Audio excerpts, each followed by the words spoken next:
Mga minamahal ko pong kababayan, talaga pong magandang umaga sa inyong lahat. Napakasarap pong makabalik sa ating inambayan. Babawiin na lang po natin ang pagod maya-maya sa pagkain ng tuyot sinangag. I-report ko po muna ang uwi kong magagandang balita.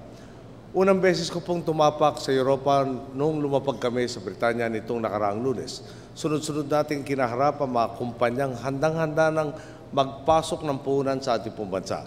Nariyan po ang ating pong pasar na pagmamayari na ng British company na Glencore, ang Gas Asia na nakikipagsanib puwersa sa Aboitiz, ang Royal Dutch Shell at ang Nestle. Hindi po bababa sa $1.5 bilyong at baka umabot pa nga po sa $2.5 bilyong ang halaga ng kalakal na papasok sa ating ekonomiya dahil sa mga kumpanyang nabanggit po ito. At hindi lang po sila ang namumuhunan sa atin. Ang Cebu Pacific naman tutulong sa ekonomiya nila. Bibili at magpapa-maintain ng mga makina ng aeroplano mula sa Rolls-Royce sa halagang $280 million po.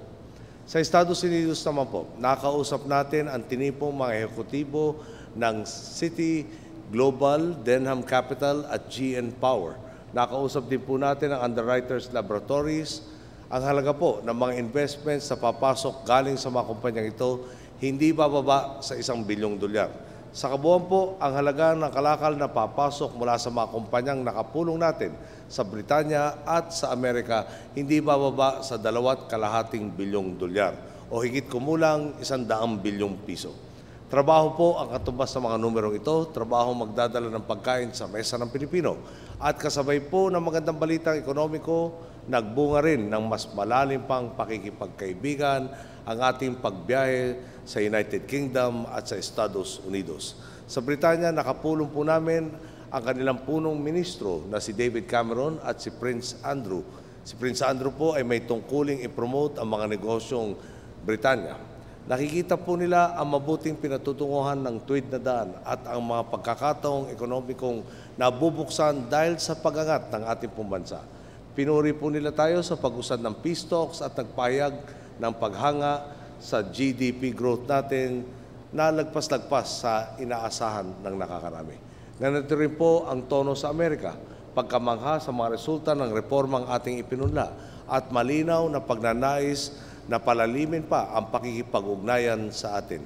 Pinuri po nila tayo sa ating pagtahak sa tuwid na daan at inulit ang pangakong tumulong upang lalong mapabilis ang pag-abot sa ating mga adhikain. Si Pangulong Obama mismo ang nagdiin ng kahalagaan ng Pilipinas bilang kabalikat. Magkatuwang ang ating interes na panatilihin ang malaya at mapayapang paglalayag sa West Philippine Sea. Sa harapang usapan, lalong lumiwanag kung ano ang maaasahan natin sa kanila at ang inaasahan naman nila mula sa atin. Ipinahayag po ni Secretary of State Hillary Clinton ang suporta nilang ibibigay sa pagtatayo ng ating Coast Watch System na malayo ang mararating upang mabantayan ang ating mga baybayin.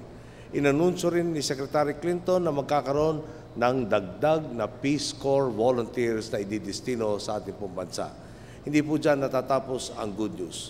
Benepisyaryo rin po tayo ng isang debt for nature swap. Hindi na raw po natin kailangan bayaran ang utang nagkakahalagang $23 million basta't mapupunta sa pagtatanim ng mga bagong puno. Ang perang pong kanilang ibinalik sa atin. Bukod pa po yan, sa dagdag pang $30 million na matatanggap natin sa ilalim ng Partnership for Growth, program na sumusuporta sa mga proyektong laban sa kahirapan. Marami po silang problema pero hindi po nag-aatubiling tumulong sa atin. Sa kabila ng pakikipagdaupang palad ko sa mga matataas na opisyal ng iba't ibang gobyerno, iba pa rin ang paborito kong bahagi ng aming mga biyahe. Wala pa rin pong katumbas ang lakas na nabibigay sa akin tuwing makakapag-report ako sa aking mga boss, saan mang panig ng mundo.